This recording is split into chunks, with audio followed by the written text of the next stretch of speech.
yeah, I had to cut off then because somebody come in the yard. Anyway, continuing on. It goes over the trail to the courthouse. I never seen nothing like this. Right now, we had to go and see the janitor. Now, for some reason, this old mush knew me grandfer, see? And my grandfer was a good man for tipping. Always used to fake him a bit of hunger, like. Anyway, he said to my grandfer, he said, all that stuff over there, he said, side day benches. He said, it's all cast iron feet. And all that railings, he said, and all they copper fittings and pipe there. He said, that gotta go. The grandfather walked around it, looking at it. See the mush's eyes dicking round. He said, who's this? My grandfather said, that's my grandson, he said. He said, he's a good worker, like killing me on, see? Blah, blah, blah. This old mush. Anyway, my grandfather buys it. So the old janitor, he said, we gotta go down. He said, I gotta go down to town, he said, and do some admin work. He said, you're right there loading that up. Court was shut, see? Yeah, he said, we're all right. Anyway, I never forget my dear old grandpa. He was always for fun. So in there, I don't know why they was there, left there, but there was 2 or 3 wigs, like these barristers and judges and that way, see? So we're in the main courthouse now. There's other people walking in and out and walking up and down. So we starts carrying this stuff out. And my grandfather had a bit of funny 5 minutes, see? Oh, dear him. He better put on one of these wigs, didn't he? And made it, he was a solicitor or a judge. He was talking like we was in the court, like Your Honour and Sir, and do you admit to this? And walking up and down and giving it all the actions. He bought this mush, and he was a judge. The mush was a judge. He said to him, "Are you filming?" He said, "Are you getting this on making a documentary or film?" The grandfather. No, sir, he said, I'm just trying to impress my grandson. Oh, my God. The tears are rolling down my eyes now. How good you can see it. Oh. He said, that's right, carry on.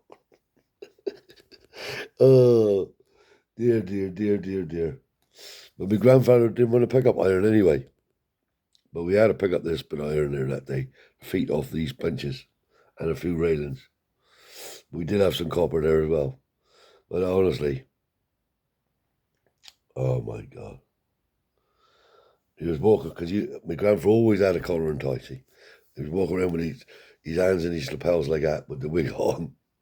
Said, yes, Your Honour, no, Your Honour. Do you recollect this? And all stuff like that. Oh, my God. He had me rolled up. When I got home and told me mum, she said, that fucking old dildo, she said. Yeah, but the mush come in, caught us red-handed. I thought, there we go. Oh, dear, dear, dear. When the janitor come back, the mush that my grandfather knew, he said, everything all right, Mr. Ware? He said, yeah, yeah. He said, I've been up there trying out 8 weeks. He said, no. He said, you mustn't touch that. He said, I have, he said. And some fella come in and caught me. Oh, my God, he said, my job's on the line. No, he said, it's all right. It's all right. He said, no, it won't be all right. But, oh, you should have seen it. Yeah. We never did go back there ever again. And we always wondered, did the mush get the sack, you know? He said, that's the worst thing you could have done. But I didn't realise that they left wigs or stuff like that around, you know what I mean? They did, on this particular occasion anyway. Oh, the tears were rolling down my eyes. He said, no, I'm trying to, he had to think quick, see? I'm trying to impress my grandson, he said. And I said to him, carry on. Oh, dear, dear, dear. He was a card, man. Yeah. I said to me, ma'am, she said, he's a fucking old in-law, she said. Yeah. But a time before that, see, we had that lovely big coat of arms. Should never have sold it. They're beautiful, they was. Well, we had all sorts out of that place. Big safes. Big iron gates off the cells down in the bottom. They renewed all that, see. We had loads of that gear over a period of time. But that was always for that old janitor. And that's for my grandfather giving him a few quid, look. But we never did go back, so I don't know if he did have the sack or not. But my grandfather was like Perry Mason or whatever you call him. The solicitor or whatever it was. Yeah. Walking up and down he was.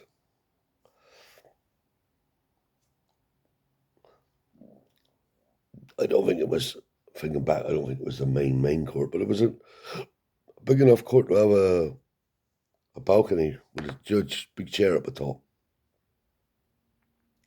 I think my grandfather would have definitely walked up to the top and sat in that big chair if he had the time. But Moise walked in on us, didn't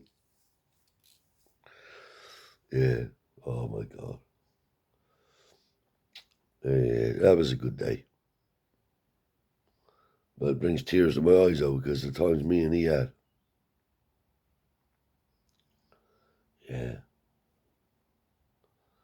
But he was a dirty old bugger, you know. Because he used to do anything. Pee in a bottle and anything. And put the top back on and you swear blind it was orange. Or something like that to drink. Yeah. He was a man and a half though to get his living, I can tell you that for nothing. I've been around a lot of people. But in modern times, I'm a good caller. But old Steve McCartney takes some beating for that. Good friend of mine, Steve. We're in partners together. We do a lot of business.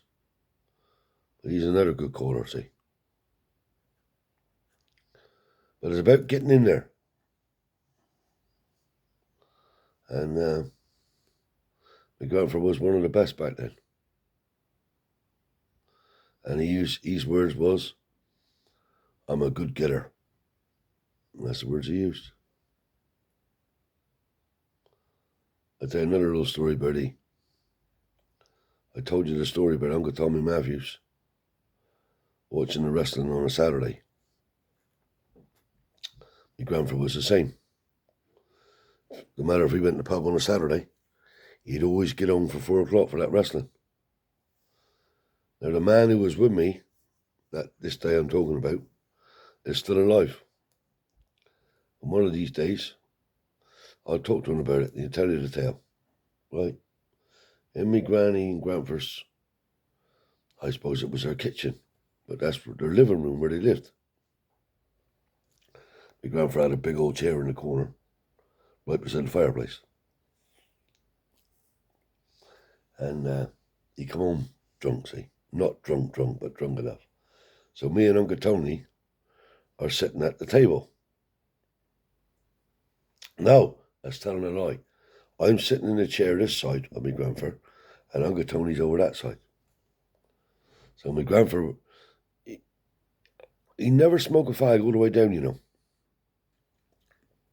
And when I tell you that man had hundreds of dog ends in his pockets, that's what he was. Because he'd doubting out with his hand like that, doubting out, and putting it in his pocket. for another go another time. Anyway, he come home from the pub. No, it's no good to say nothing to him when he's like that. He row with you in 2 seconds. So you just leave him boys, he's just humouring. Anyway, television's on, and the wrestling is not quite on yet. So he's asking me and Uncle Tony all these questions, see? What he been doing? Anybody been in? What's going on? Blah, blah, blah, blah, blah. See? So now, me and Uncle Tony are dicking at each other because he's fallen asleep in the chair. And he got his fag in his hand like that, right? And the fag is burning down and burning down. Uncle Tony's looking at me, because he's asleep now, see? Pointing like that. I looked. I could take the fag burning, see? So me and Uncle Tony started laughing at each other, see? So